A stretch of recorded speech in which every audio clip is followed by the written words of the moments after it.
কবির তো জানতো না যে 3 টাকায় 2 আনার বেশি ফাঁকি দেবার সাহস তার নেই। আর নেই বলেই হোসেন মিয়া তাকে বিশ্বাস করে।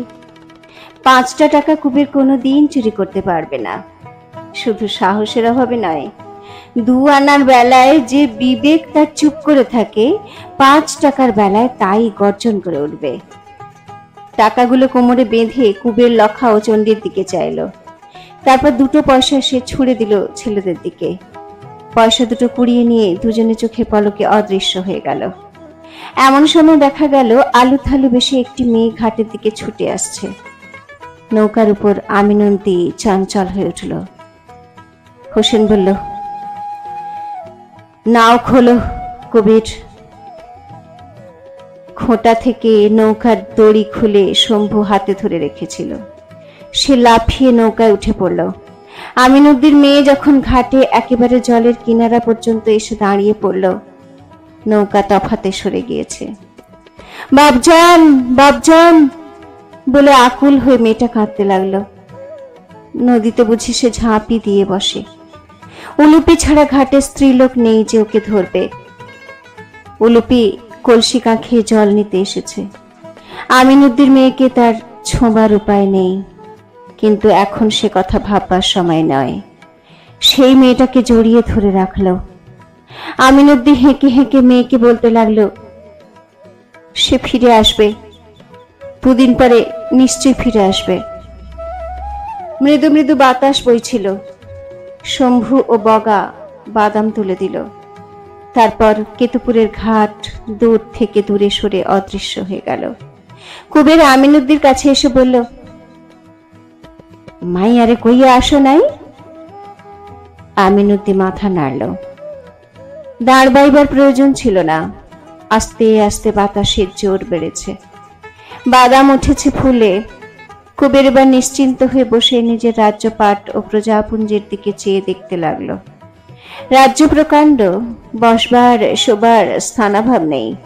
শুধু প্রজারা বড় অসুখী।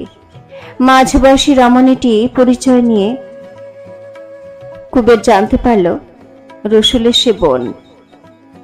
যাত্রার আগে মৃদুস্বরে কাঁদতে আরম্ভ করেছিল।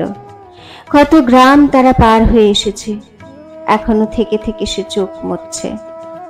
বেলা বাড়তে লাগলো। কুবের সকলকে জল খাবার বন্টন করে দিল। বাড়ি থেকে বের হবার সময় মনটা খারাপ হয়েছিল। এখন মন্দ লাগছে না কুবেরের।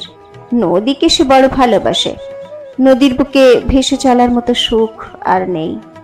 একে একে কতকগুলো লঞ্চ ও স্টিমার দুদিক থেকে ঢেউ তুলে এসে এগিয়ে যায়। সম্মুখের বোঝাই নৌকোগুলো পরে পিছনে। কোথাও নদীর একটি ছাড়া তটরেখা নেই। কোথাও অপর তীরের গাছপালা অস্পষ্ট চোখে পড়ে। কাউয়াচিলা পাখিগুলো ক্রমাগত জলে ঝাঁপিয়ে পড়ছে। বকেরা এখন একক শিকারী। সন্ধ্যায় ঝাঁক বাঁধবে। স্টিমার, নৌকা, ভাসমান কচুরি পানা, আকাশের পাখি ও মেঘ সব ভেসে চলেছে।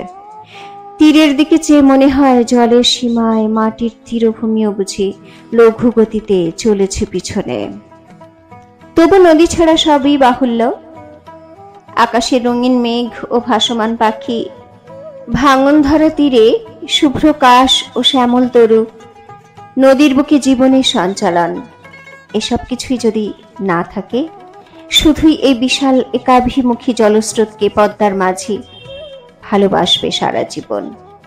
মানবী প্রিয়ার যৌবন চলে যায়। পদ্মা তো চিরযৌবনা। বৈচিত্র্য কি তার প্রয়োজন? নূতন পৃথিবী কে খোঁজে? কে চায় পদ্মার রূপের পরিবর্তন? শুধু ভেসে চলার অতিরিক্ত মোহ। সকালবেলা সুবাতাস ছিল।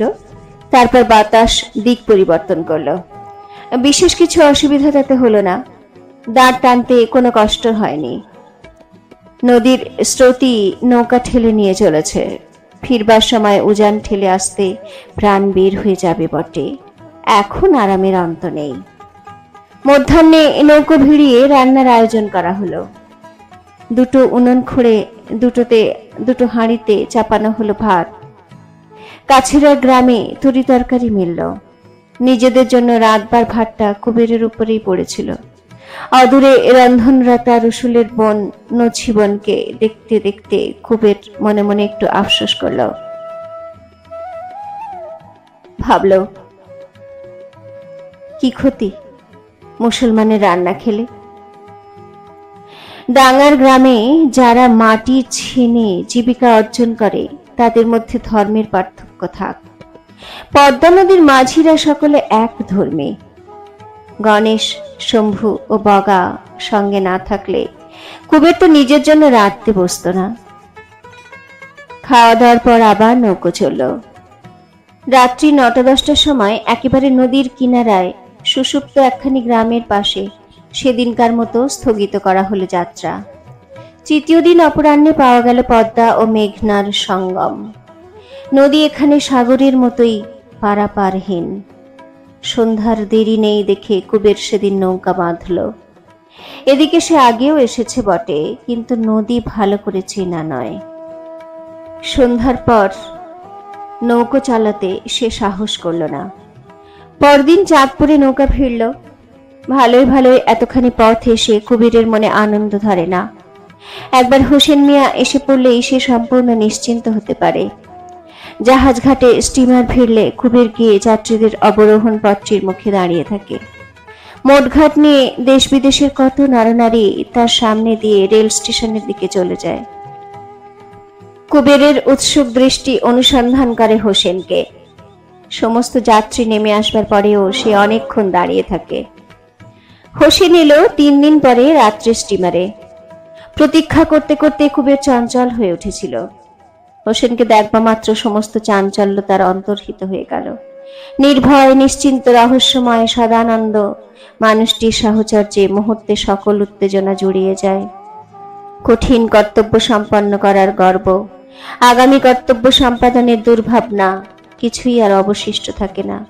তাই বটে, ভালোই ভালোই কুবের চাঁদপুর এসে পৌঁছতে না পারলেও কিছুই এসে যেত না বটে হোসেনের। মৃদু মৃদু হেসে হেসে বলতো, দরিয়ায় সুবাইয়াই শোনাও, ভালা করছো কবির ভাই। হোসেন নৌকা এসে বসল। সকলে তাকে ঘিরে রইল। ছইয়ের মধ্যে নছিবন ও রসুলের স্ত্রী ঘোমটার ভিতর থেকে চাইতে লাগলো। হোসেনকে দেখেই তারা ঘোমটা দিয়েছে। মৃদু মৃদু হাসে হোসেন, সকলের কুশল জিজ্ঞাসা করে। দাড়ি মুঠো করে ধরে সকৌতুকে রসুলের 6 বছরের মেয়েটাকে বিবিজান বলে ডাকে। আমিনুদ্দি মেয়ের খবর জিজ্ঞাসা করলে বলে, তাকে সে বহাল তবিয়তে ঘরের কাজ করতে দেখে এসেছে। দুশ্মন বলে গাল দিয়ে হোসেনকে সে নাকি কড়া কড়া কথা বলেছে অনেক। আমিনুদ্দির চোখ ছলছল করে। সে বলে, আল্লাহ জানে মিয়া, আর ফিররা আমুনা বাবলি মন্ডা ওড়ায়। হোসেন বলে, ফিরনের মন থাকলি কাও মিয়া খান, যা যে তুইল দি তোমারে কাইল, হুশ না হলি কেন যাবা। আমিনুদ্দি নীরবে মাথা নাড়ে। হোসেন বলে, তবে কাইল তোমাগো নিকা সারি। আমিনুদ্দি বিস্মিত হয়ে বলে, কাইল কেন? ময়না দীপি দিবা 2 মাস বাদ। হোসেন বলে, ময়না দীপি মোল্লা পামু গয়, রাজবাড়ির আজিজ ছাহাব কন ময়না দীপি সহজনা মানুষ হলি আর মসজিদ দিলি আর হিন্দুরে জমিন না দিলি গিয়া থাকতে পারেন না। পারুম না মিয়া, হিন্দু না নিলি মানুষ পাবো কই? হিন্দু নিলি মসজিদ দিমু না, কেমনে দিমু কাও? মুসলমানে মসজিদ দিলি, হিন্দু দিব ঠাকুর ঘর। না মিয়া, আমার দ্বীপের মধ্যে ও কাম চলবো না। সকলে অভিভূত হয়ে শোনে। হোসেনের মুখে ময়না দ্বীপের কথা কবির কখনো শোনেনি। আজ হোসেন বলতে থাকে ওই দ্বীপটির জন্য তার কত দরদ। নিলামে দ্বীপটি কেনার পর ওখানে জনপদ বসানোর স্বপ্ন দেখছে সে। জীবনে আর তার দ্বিতীয় উদ্দেশ্য নেই, কামনা নেই। 1000 মানুষ ওখানে চলাফেরা করছে। 1 বিঘে জমিও দ্বীপের কোনোখানে অকর্ষিত নেই। মরবার আগে এইটুকু শুধু সে দেখে যেতে চায়। কত অর্থ ও সময় সে ব্যয় করেছে দ্বীপের পিছনে। ময়না দ্বীপের নেশা পেয়ে না বসলে আজ তো সে বড়লোক। একসঙ্গে তার এতগুলো লাভবান ব্যবসা দাঁড়িয়ে গিয়েছে যে ভাবতে বসলে আল্লাহর করুণার পরিচয়ে মাথা নত হয়ে আসে। ময়নাদ্বীপ ব্যাপিয়া একদিন মানুষের জীবনের প্রবাহ বইবে বলে যে কাজে হোসেন হাত দেয় সেই কাজ খোদাতাআলা সফল করে দেন। টাকা না থাকলে সে পারবে কেন এই কঠিন কাজ সম্পন্ন করতে? কি কও রসুল, নিকা শাড়ি কাইল? রসুল সায় দিয়া বলে, আমি কি কমু মিয়া, যা মন লায় করেন। হোসেন বলে, বইন কি কয় জিগাও। রসুল ছইয়ের মধ্যে গিয়ে খানিক পরামর্শ করে আসে। নছিবনের মত আছে।